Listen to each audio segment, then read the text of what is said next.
Every year, hidden deep in the forests of Northern California, a secretive gathering occurs. It brings together the world's most influential and powerful individuals, former US presidents, influential business leaders, bankers, and select actors and artists. This undercover ceremony is fiercely protected, surrounded by ex-military personnel and top-notch surveillance equipment. No outsiders are allowed and no witnesses are granted entry. As a US politician vying for the presidency, your every move is under scrutiny. Relentless enemies try to hinder your progress, spreading rumors and manipulating you for their own gain. But you must remain vigilant, battling uphill at every step, with the media attacking you relentlessly. Finding relief from mounting stress becomes a challenge. You can't afford to let your guard down or indulge in ordinary escapes. Instead, you require a highly exclusive camping trip reserved for the wealthy and influential elite like yourself. Bohemian Grove is the answer, where you can release your worries, engage in unconventional rituals, and network with the world's most powerful people, all away from prying eyes. Bohemian Grove, nestled in a mystical redwood forest, became your sanctuary. In late 19th century San Francisco, a vibrant community of creative individuals thrived. They embraced a can-do spirit and expressed their artistic talents through paintings, novels, and dramas. In the spring of 1872, approximately 150 years ago, a group of writers, actors, and journalists sought a more exclusive and private environment to enjoy their art. Consequently, they established the Bohemian Club, a secret society that provided artists with the freedom to express themselves in unique ways away from the ignorant masses of the real world. However, there was a significant obstacle to their artistic pursuits. Most artists were financially struggling. While it was satisfying to unleash their creativity and embrace the bohemian lifestyle, practicality dictated the need to pay rent. The leaders of the Bohemian Club devised a solution. They decided to invite wealthy businessmen who appreciated the arts.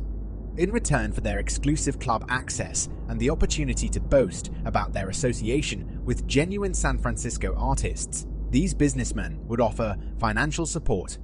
This shrewd move brought an end to the artists' destitute existence and allowed them to pursue their wildest ideas with the support of their sugar daddies. The next challenge was finding a secret location where they could gather and indulge in their art together. Eventually, they discovered the perfect spot, a redwood forest near Monte Rio, California, known as the Bohemian Grove. Various camps, each with peculiar names like Lost Angels, Owl's Nest, and Caveman, were constructed for the members. Within these camps, artists could bond over drinks, form close friendships, and freely express their artistic spirit. Although it seemed like a heavenly haven on Earth, the fate of the club would soon take a dramatic turn. You might assume that these artists were living their dream, reveling in their ideas while receiving money from their wealthy friends. However, the influx of money and status within the club led to a rapid shift in dynamics. A gathering of powerful men. They call it a summer camp, but it's more than that. It's where politicians and business leaders come together, behind closed doors, away from prying eyes.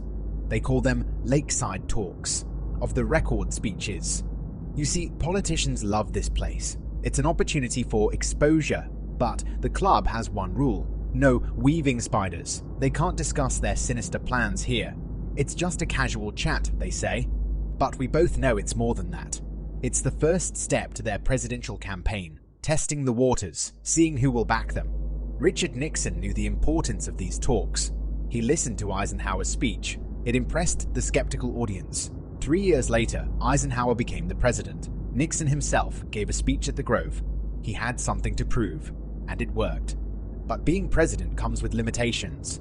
Nixon wanted to give another speech, but he couldn't just disappear. The press would be all over it, so they told him to sit this one out. Protecting their secrets was more important than his speech. Former President Bush Sr. used his speech to introduce his son. He said his son would make a great president, and we all know how that turned out. These lakeside talks remain a secret. No one knows what they discuss. Sneaking around the ex-military guards is no easy task, so if you want to know their plans, you have to become a member. But it's not that simple. You need an impressive career, politics and business, 2 Bohemian Club members must vouch for you. Show the membership committee that you have what it takes. Acting and drama skills help. Scrub your history of watching this channel. Pray that they choose you.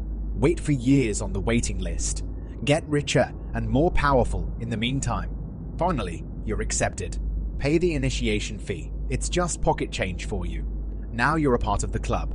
But it starts with a creepy ritual, the cremation of care, burning away all worries. Surrounded by powerful men, an owl watching over. Is it just a summer camp? Or something more? Secret plans are likely made here. Like the CIA's Make Ultra program, they experimented on people, trying to create mind-controlled killers. It's one of the darkest chapters in history, the Bohemian Grove, where the powerful elite gather. What happens there, we may never know, but the truth is it's a place of power, influence, and secrecy.